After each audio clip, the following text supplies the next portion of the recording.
He was kneeling at her grave, hands trembling, uniform pressed, eyes lost somewhere between duty and heartbreak. The morning was quiet, too quiet. Then came the faint echo of tires on gravel, a sound that would change everything. Before we begin, drop your city or country in the comments. Let's see how far this story travels. Because what happened next left a nation speechless and a soldier shattered. It was just after sunrise. The air was cool, the kind that carries silence like a secret. Rows of headstones glimmered under soft light. Elijah Brooks, a Marine veteran, stood alone before the grave of his wife Denise. Every Sunday, same time, same flowers, same folded flag tucked under his arm. 22 years of service, 3 tours, 2 Purple Hearts, and 1 promise to never forget. He knelt, whispering her name, unaware that the peace of that morning was about to break. From the distance, flashing lights sliced through the mist. A patrol car rolled slowly between the rows of graves. 2 officers stepped out, scanning the area as if danger could hide among the dead. One rested his hand on his belt. The other squinted toward Elijah's uniform. Suspicious man in military gear, the call had said. Elijah lifted his head, confused but calm. The officers didn't see a husband mourning. They saw a threat. The stillness of the cemetery began to tighten, the air heavier, the peace fading with every step they took closer. "Sir, what are you doing here?" One officer asked, voice sharp, impatient. Elijah stood slowly, showing his veteran ID. "Visiting my wife," he said softly. His words should have ended it, but suspicion spoke louder than reason. The second officer whispered something, hand twitching near his holster. Elijah tried again, explaining he served 22 years, that his wife was buried here. They didn't listen. They didn't look past the color of his skin or the grief in his eyes.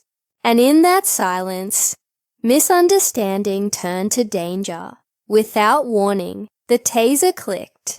A burst of electricity cut through the air and into Elijah's bodies. His knees buckled. The flag slipped from his arm. The flowers fell, petals scattering across the damp earth. He hit the ground hard, inches from his wife's name, etched in stone. The sound of impact echoed through the hollow space, then faded into silence. One officer shouted commands. The other reached for cuffs. Elijah didn't move, not out of resistance, but out of disbelief. The man who had survived war now lay in surrender, not to enemies abroad, but to fear at home. The cemetery fell still. Elijah lay face down, breath shallow, heart pounding. The officers' voices blurred. Commands, confusion, no compassion. A crow cried in the distance. Minutes stretched like hours. Somewhere beyond the gates, an engine roared, faint but growing closer. Gravel crunched under heavy tires. The officers didn't notice yet, but something was coming. Something that would turn the quiet humiliation of one man into a reckoning none of them could stop. 8 minutes passed. The wind whispered through the trees, brushing against the scattered petals. The officers paced nervously, their radios crackling faintly. Somewhere beyond the cemetery gates, engines rumbled. Not fast, controlled, steady. The sound grew louder, closer, gravel crunching beneath heavy tires. One officer turned, squinting toward the road. The other muttered something about backup. But this wasn't backup. This was something else entirely. and the stillness that followed felt heavier than fear itself. Then they appeared. 2 black SUVs rolled through the gates, followed by a Marine Humvee, engines low and deliberate. No sirens, no flashing lights, just purpose. 5 figures stepped out, uniforms crisp, medals gleaming in the pale morning sun. They didn't speak.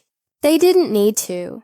Their boots struck the ground in rhythm, a sound that silenced everything else. At their front, a commanding officer moved forward, posture straight, eyes locked on the scene. The police stiffened, hands twitching, unsure what to do. The air shifted. Power had changed sides. The Marines stood like a wall between chaos and respect. Then, with quiet authority, the commanding officer asked, "Is there a reason my master sergeant is face down at his wife's grave?" One officer stammered, his voice breaking under pressure. "He looks suspicious," he said, avoiding eye contact. The commanding officer didn't blink. "Suspicious," he repeated, calm but cutting. "In uniform. In mourning." No one else spoke. The Marine stepped closer, not with threat, but precision. One unlatched the cuffs. Another helped Elijah to his feet. They brushed the dirt from his sleeve, straightened his collar. Elijah stood tall again, silent but steady. The officers realized their mistake, the kind that can't be undone, and for the first time, they understood what respect truly looks like when it walks in uniform. The Marines didn't argue. They didn't shout. They simply escorted the officers toward their patrol car, quiet but firm. Every step carried authority the law couldn't question. Elijah stood upright now, his uniform brushed clean, his pride slowly returning. The commanding officer gave a nod. No words, just acknowledgement. The chaos was over, but the weight of what happened lingered in the air like smoke after battle. By sunset, the footage was everywhere. A grieving Marine veteran tased at his wife's grave. The images spread across social media, shared, reposted, dissected. Veterans spoke out, citizens demanded justice, and leaders called for accountability. News anchors replayed the clip with disbelief. The police department faced mounting pressure as the world watched. Yet amid the anger, there was no call for revenge, only a cry for change and respect long overdue. Within days, both officers were suspended. One quietly resigned. The department issued a public apology and announced a new policy for responding to veterans and emotional distress calls. Training programs were rewritten and procedures reviewed. Accountability had arrived, not through outrage, but reflection. The story wasn't just a headline anymore.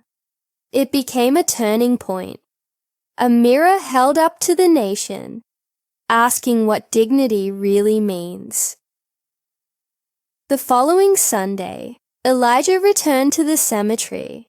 Same flowers, same folded flag, same devotion. He knelt once more, the wind calm this time, the silence respectful. In the distance stood a group of Marines, his brothers in arms, watchful and quiet. They didn't interrupt. They simply stood guard. Where humiliation once lingered, honor now stood.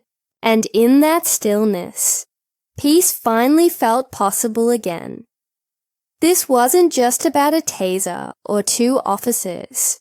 It was about how easily respect can be stripped and how powerfully it can be restored.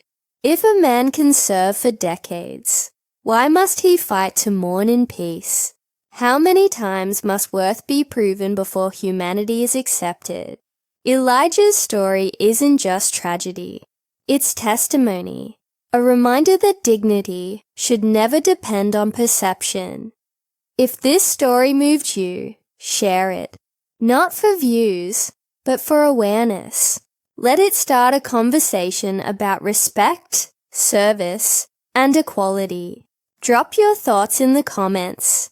Where are you watching from, and what does honor mean to you? Remember, stories like this shouldn't fade. They should echo, because respect doesn't whisper. It stands tall, even when silence falls.